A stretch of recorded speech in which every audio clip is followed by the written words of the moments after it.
Welcome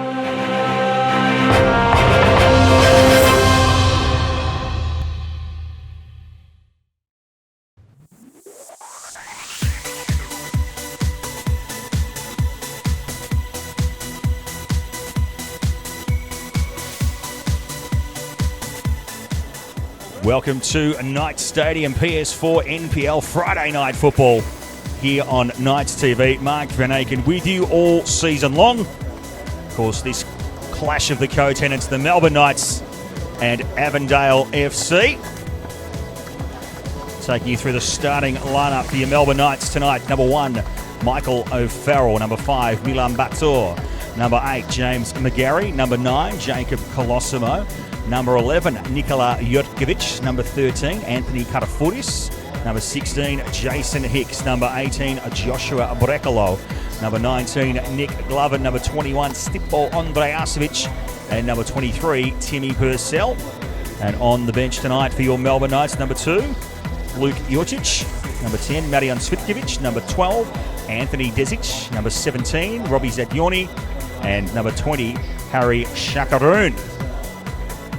And for the, sort of visiting Avondale side, number 1, Christopher May. Number 2, Nicholas Samoy. Number 3, James Cumming. Number 14, Bucky F.A.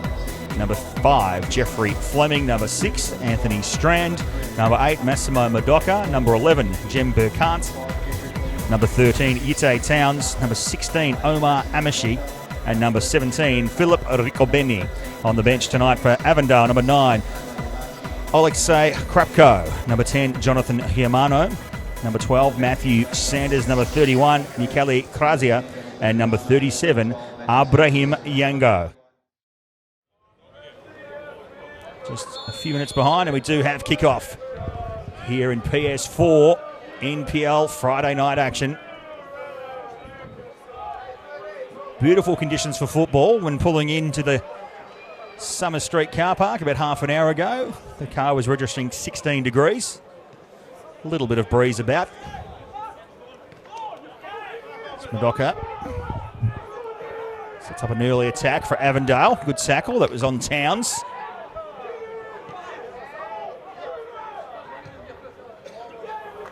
Now Hicks can get onto it. He's hit it well, and it's straight in the back of the net. And one saute forward for the Melbourne Knights, and it's a goal to the little Kiwi. Thunderbolt from the top of the D. And his defenders at the moment for Christopher May in goal for Avondale. Just asking him to get the ball back into the centre circle. They want to try and get themselves back into the game as quickly as possible. But if you don't mind, in the opening minute here at Knights Stadium, there you go. You heard it here first. Jason Hicks, an absolute cracker from about 25 yards, giving Christopher May very little chance. James McGarry, as always, the man, well, not always, but most of the time, given the duties for the corner from that side of the pitch, favouring the right footer. It's curled in, Andreasevic. Then Jurkiewicz had a little piece of it. Cleared off the line by Madoka. Massive chance there for the Knights. Again, that's 3 decent old shoves in the back of Jurkiewicz in the opening quarter hour here. As Hicks floats that one in. Hit it on, straight in the arms of May. It was Jacob Colosimo who connected with the ball. Brekalo in a tight space. Hicks lays off for McGarry. He's now got some space. Top of the D. Can lay off wide to Andreasevic. Andreasevic, just scoots it across the face. He knew the keeper was coming. He just had to be clever with it, and he was. But just not quite perfectly executed for Stipo Andreasevic, but you give him 10 out of 10 for creative thinking there. Strain back to Burkant. Little back heel, in fact, make that 2 for Avondale. Still Burkant. Look to square up. Scramble in the box into the arms of O'Farrell.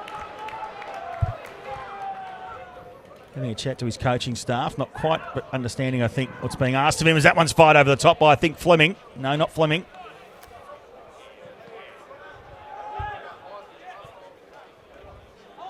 The young fella's got to lift the game, as Hicks does. Sees May, not in a great position. May parried it to himself, and he was lucky.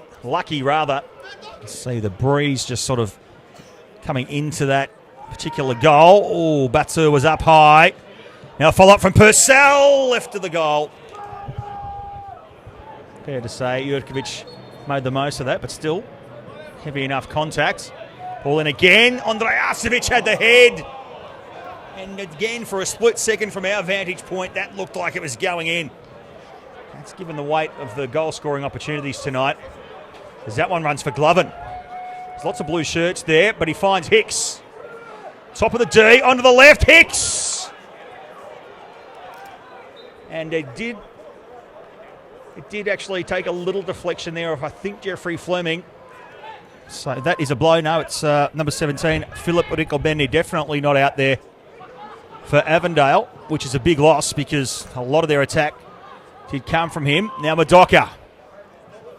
Top of the D. Clever little ball inside. Crap goal and good save there for O'Farrell. Now Andrejasevic. He's got Colosimo. In fact, he goes for Hicks in the middle of the ground, who basically plays a very big 1-2. Now Andrejasevic, 1-on-1 with the keeper. Over to Jacob Colosimo, and might have just been better going it alone there, Stipo Andrejasevic. Purcell, Jurkovic told to get on with it. He doesn't though. Madoka unleashes Amache. Gets past O'Farrell. He's still got work to do, Amache, as O'Farrell gets back on his line, and it just trickles across.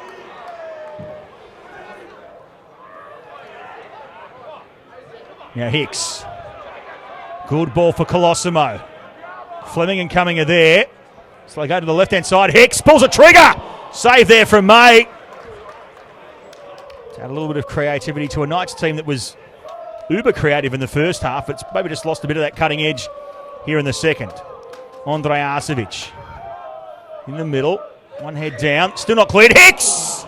And I reckon that might have just got a mitt there from May. No. Madoka and McGarry. That one's actually going to end up closer to the goal he's trying to defend. This time he gets a second bite at the cherry.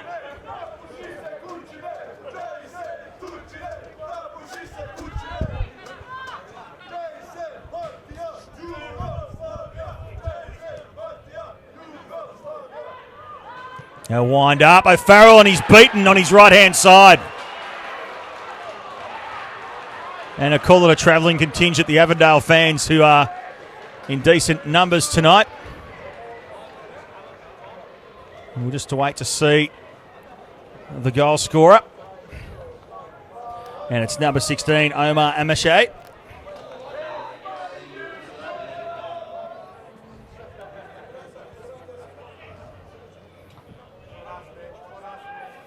Shimano flicks it on for Simoy. Simoy tries it out against Michael O'Farrell and just beats him plain and simple. Hasn't had the greatest game by foot tonight, Nick Simoy, but that one got himself well into the 18-yard box, found himself with a little bit of space and just killed it past the arms of Michael O'Farrell. And just like that, into the 72nd minute, it's the visitors, Avondale. A goal to the good. So as you said, the table is interesting because should Avondale hang on to these 3 points, they'll then be only a point behind the Knights with a similar goal difference. It just means the Knights just lose a little bit of touch with the top 6 for the meantime. As we've got both Nikola Jurkovic and Krapko now. Squares up. That's going to be just a tap in for Nicholas Simoy, who bags a brace with both an Avondale and Knights player down in back play. And that one in the 79th minute. And the job for Stabber's boys just got very, very tricky, as it was both Jurkovic down in back play and just not organised enough at the back there, the Melbourne Knights defence. Andrejasevic could have retreated to Gloven. Hicks does eventually. Glovin, far post, Bator, oh, just across the face, and that was a textbook bit of build-up by the Melbourne Knights, and Milan Bator, who had a little bit of time there and is generally someone who uses his head well, just losing a little bit of shape close to goal, and that is full time here in PS4 NPL Friday night action. After leading 1-0 at half time, the Melbourne Knights go down 3-1, and we'll see you again next week on Knights TV. Very disappointing win, disappointing loss, sorry, needless to say. What happened today? Missed opportunities, First half I thought we created a number of chances, probably should have been up 3, definitely 4 goals. And, when you go in at half-time 1-0 up and come out second half, and you need the boys to show a bit of character. And unfortunately, not too many players actually stepped up second half. You spoke about character, but it seemed like a lot of players were... it was different second half. First half to second half, a lot of players behind the ball. Can you pinpoint what was the difference between the first half and the second half? I think just confidence from Avondale. They got back in the game. They have one shot on target second half. They scored a goal, and then they're probably lucky to be in the game, and it just grows in confidence on their behalf. And then obviously, as I said, we should have enough experience in our team to control that, and unfortunately, we haven't. I guess a lot of focus was on the defence, people coming into that role that had never played in it again, but I think the midfield was a bit absent compared to the first half. Was that the way you saw it as well? I thought the defence did quite well, especially not young, but Timmy Purcell did exceptionally well at that left-back position. Catter got found out a couple of times the latter part of the game, and probably to his fitness levels weren't to where we expect them to be. And you got young Nikola Jukovic, who's only 17 in midfield, so playing against the experienced players. So you got to give him credit, and I think Nikola did okay. You made some changes before their goals. Did you see their goals coming? Yeah, I did. Hence the reason why I thought certain players weren't holding the ball up for us up front. So I put Muddy on to hold the ball up, and Muddy come on and did quite well. So he played I think 35 minutes, and I thought he did okay. And Robbie come on the last probably 20 minutes. We all know football's not just one game, it's the whole season. It was a bad performance in the second half, but are you concerned at all by the performance? No, not really. In hindsight, as I said, if we would have put those opportunities away first half, it wouldn't have been in this predicament. And, I can probably coach to get balls into dangerous areas, but I can't coach them how to finish. And, we had a bit of luck on our side first half, and as I said before, it should have been 3 or 4 and the game would have been done and dusted. Do you give credit to Avondale today?